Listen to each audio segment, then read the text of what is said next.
Clap bonjour. J'ai l'impression de m'être trompé d'intro, c'est pas la mienne ça. Hello les triphasés et les triphasés, j'espère que vous allez bien. On se retrouve aujourd'hui pour une nouvelle vidéo.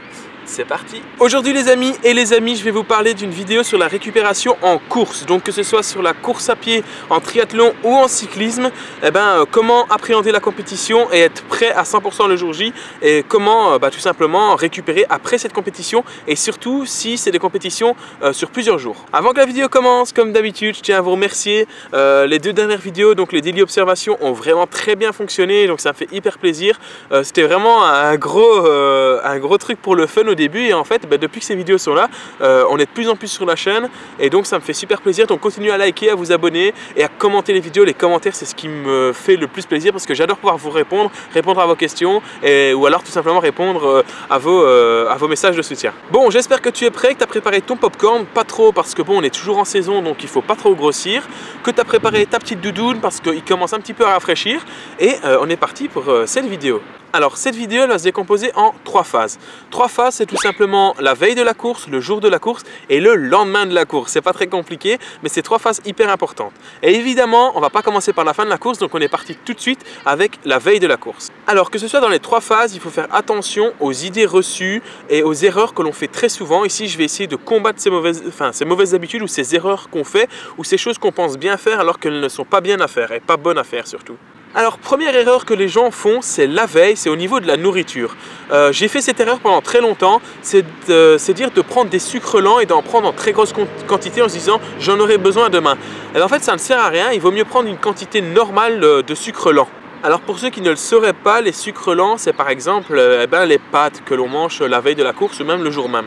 Au niveau du sport maintenant, le matin, la veille de la course, l'idéal c'est d'aller faire une petite sortie relax d'1 heure, et alors d'inclure 3 fois des sprints de moins de 10 secondes, tout simplement parce que ce sont des sprints qui vont aider vos muscles à enlever l'acide lactique qu'ils possèdent, et donc vous serez beaucoup plus frais le lendemain. Avant de dormir, déjà on ne va pas aller se coucher trop tard, parce que c'est important d'être bien reposé pour le lendemain, et alors surtout, faire quelques étirements, une séance de stretching de 1 demi-heure, vraiment en se détendant, ces grosses détentes. Donc voilà, et après on est prêt à aller dormir. On passe maintenant à la deuxième phase, et donc cette deuxième phase, c'est tout simplement le jour de la course. Alors avant la course, évidemment, la chose qu'il ne faut pas oublier, c'est de bien s'hydrater, et alors surtout de s'échauffer sérieusement. Sans un échauffement sérieux, vous risquez et de vous blesser, ou tout simplement de ne pas avoir votre corps prêt à endurer un effort tel que vous allez le faire. Alors là, vous faites votre compétition, tout se passe très bien, vous gagnez, vous faites un podium, vous êtes dans le top 10, vous réussissez vos objectifs parce qu'évidemment vous êtes très fort, parce que je suis sûr, moi je crois en vous et je sais que vous allez gagner des courses. Donc vous avez gagné la course et donc vous êtes content. Et les conseils de récupération vont suivre et sont très importants. Alors les 30 premières minutes après la course vont être très importantes, parce qu'il va falloir recharger ces glucides lents. Et pourquoi recharger ces glucides? Tout simplement parce qu'ils vont favoriser une meilleure récupération, et une récupération très courte, plus courte. Donc si vous courez surtout la veille, si vous courez le lendemain plutôt, c'est très important de pouvoir récupérer plus rapidement. Alors quand je parle de course le lendemain, ça peut être pour les cyclistes des courses à étapes, ou alors pour les triathlètes, il y a parfois des challenges qui consistent à faire un jour une course à pied, le lendemain un duathlon et le surlendemain un triathlon. Donc voilà, dans les deux cas, glucides dans les 30 minutes après l'effort pour recharger plus rapidement votre corps et récupérer plus vite. Alors n'oubliez pas les boissons de récup aussi après l'effort, toujours dans la première demi-heure. Alors il faut prendre des boissons pétillantes, de type pétillante, et alors bicarbonatées, je crois que ça se dit comme ça, je suis pas sûr, mais si jamais j'ai fait une erreur, je vous le mettrai au montage. Mais c'est des boissons bicarbonatées, vous trouvez ça dans les magasins de sport très connus, ou chez Decathlon, ou dans votre magasin spécialisé. Je pense qu'il y a Isostar ou genre de marque qui doivent faire ce genre de boisson. Après la course, donc au soir, ça surtout, on n'oublie pas de s'étirer pendant un petit quart d'heure pour se détendre les muscles. On n'oublie pas de bien se réhydrater, parce que surtout si la course a été longue et qu'il a fait chaud, on va perdre beaucoup d'eau, et donc boire entre 2 litres et 2 litres et demi, sans oublier encore de boire au soir des boissons bicarbonatées. Alors si vous avez l'occasion, un bon bain chaud avec du gros sel de mer, ça va vous détendre, c'est relaxant, ça fait du bien, c'est le moment de repos après le sport. Évitez quand même si vous recourez le lendemain, voilà. Mais autrement, si vous n'avez rien le lendemain, profitez-en, récupérez comme ça.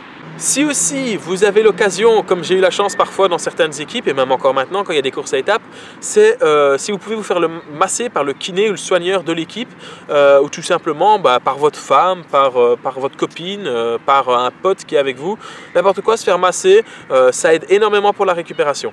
Le repas du soir, c'est bien qu'il soit accompagné d'une soupe, ne mangez pas trop, et alors évitez tout ce qui est viande rouge, et alors tout ce qui est trop gras, et évitez les sauces, les vinaigrettes, vraiment tout ce qui est fort gras en acide saturé. Évitez aussi au niveau de la nourriture, c'est tout ce qui est acide, tout ce qui est acidulé, on évite, même au niveau des fruits, à éviter. Le lendemain de la course, maintenant, on arrive à la fin de cette vidéo tout doucement. Alors, il y a une grosse erreur qui est faite le lendemain de la course, c'est de faire une petite séance de décrassage, tranquille, petit plateau.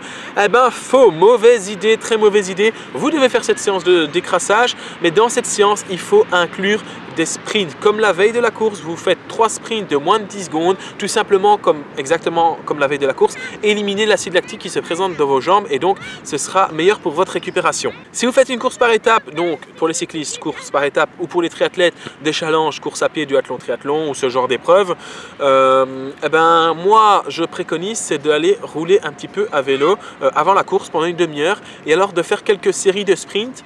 Donc ce que je recommande c'est 3 séries de 5 sprints de entre 6 et 10 secondes. Même caractéristique, c'est d'éliminer l'acide lactique présente dans les muscles. Donc voilà les amis, j'espère que cette vidéo vous a plu. N'oublie pas de lâcher un gros pouce bleu, de t'abonner et de commenter cette vidéo. Si tu as des questions, posez en commentaire également. Je voulais vous dire que vous pouvez aller voir la chaîne de Quentin Ruel Cycling. Je vous mets le lien dans la description comme la semaine dernière. Tout simplement parce que j'ai fait une vidéo pour sa chaîne qui devrait sortir bientôt. Donc voilà, merci à lui d'ailleurs de m'avoir offert un petit temps, une petite vidéo pour que je puisse passer sur sa chaîne. Là-dessus, on se laisse. Moi, je pars pour des vacances bien méritées après mes examens. On se retrouve vendredi prochain. Ciao, ciao! Let it go, make my body go, make our bodies high.